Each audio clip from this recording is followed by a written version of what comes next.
at this time when you're 10 years old and you had been sexually abused, which by the way, you and I have that in common. Okay. Male cousin, god sister, and I was younger than 10 years old. So that happened to you. And based on what you said, a minister tried to do the same thing till you start hanging out with your boy who gave you your first taste of alcohol. You started sniffing paint. You said you started doing some things. What things were you doing with your boy? I think you said his name was Ricky. Yeah. What were you doing as you said you was kind of wilding out a little bit? Talk to me about that period of time. Okay, I'll tell you that my first crime that I committed was a robbery. And, you know, through going to self-help and everything, I was able to identify, you know, how this robbery played out and how significant it was in my life. Because, you know, here it is, I'm like 12-ish, 13-ish, close to that age, you know, and we were walking down the street late night. It's like past midnight, man. I shouldn't be out this kind of night. And, you know, here it is. We see a Ford Escort. I never forget it. Ford Escort parked and went up to the car to carjack these people, you know. And at the time, I didn't even know how to drive a car. And it was two men in the car. These were two men that were kissing one another. Okay. You know, so here it is. I'm this young kid, you know, I pulled one guy out of the car and I'm hitting a pistol whipping him with this gun, young kid, you know, and it, to me, in my mind, you know, it's like these individuals was the perpetrators that harmed me and molested me. You know, the one that did it and the one that tried to do it. In my mind, that's what I identified at the time. I'm like, okay, they're gay. These guys were gay. They did it to me. You know, that's how I felt about that. But I wasn't able to identify that until later on. But that was the first crime that I committed, you know, and my other friend pulled the guy out the car, you know, and beat him up or whatever, took his money. So then I just drove the car. Like I said, I didn't know how to drive. It was stick shift. I remember that. Didn't know how to drive it. I just wrecked the car. Went up on a curve, wrecked the car, went on about our business, you know. And after that, just a number of things, because I just became associated with that gang at the time. So everything a gang member did, you know, shooting, robbing, trying to harm people. You know, this is the gang lifestyle, because the gang lifestyle says that, you know, you have enemies. You know, you are to go and put in work on these enemies, you know, meaning if you got to go do a drive-by shooting, you know, on a bicycle or whatever case may be. And those are the kind of things that I did, you know, and I was a kid, man. I look back and I'm like, wow. Sometimes I can't even believe that I experienced that. Who'd you get the gun from? The gang. It was the gang. The gang, we had like guns that were just belonging to the gang.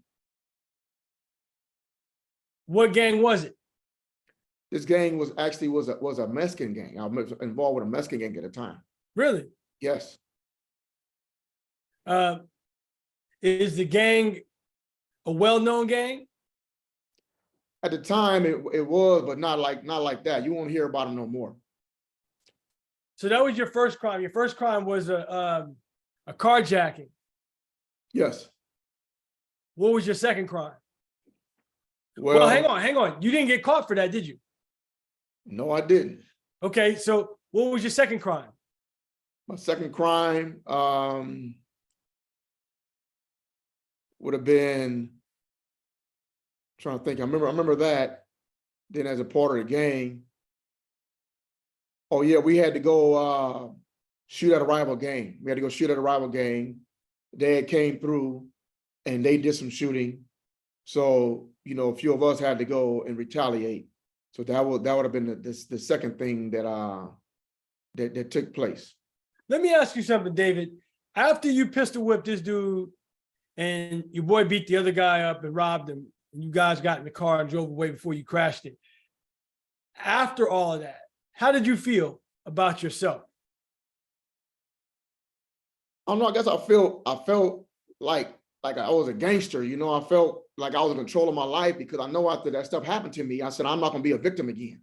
You know, I know that's what I did identify. So I'm not going to be nobody's victim ever again. So I felt a sense of relief. like I did that, you know, because like I said, here it is. These guys, when I opened up the car, they two dudes, they kissing, you know, in my mind, that could have been those guys that did that to me, you know. So So here's what's interesting to me. You're a black man in a Mexican gang, yeah, and they're telling you that part of like the gang Bible, so to speak, is that y'all have enemies. yeah. What did your enemies look like? Were they all black and brown people? They were all at the time they were all brown people.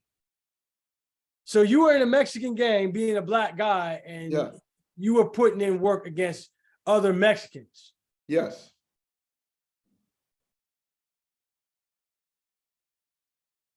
What was it about you in your mind that made this Mexican gang feel like they wanted you in their family?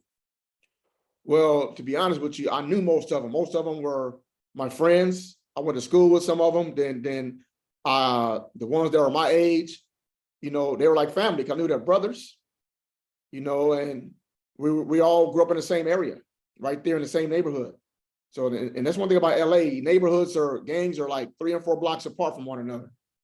So like with Ricky stayed right on my street on 42nd. He stayed right on the other end of the street. You know, and then with his older brother that was a part of the gang already, you know, it's like these are already my friends. So to me, it wasn't, I didn't see a lot of difference at that time back in the day. That's why later on, when it came to the differences with the politics with the Mexican gangs and black gangs, that's why I never fit into that scope of everything, because that's not how I grew up. That's not how I even was raised with my great grandma. You know, I didn't see that. So then we're just my friends. You know, I didn't see the difference.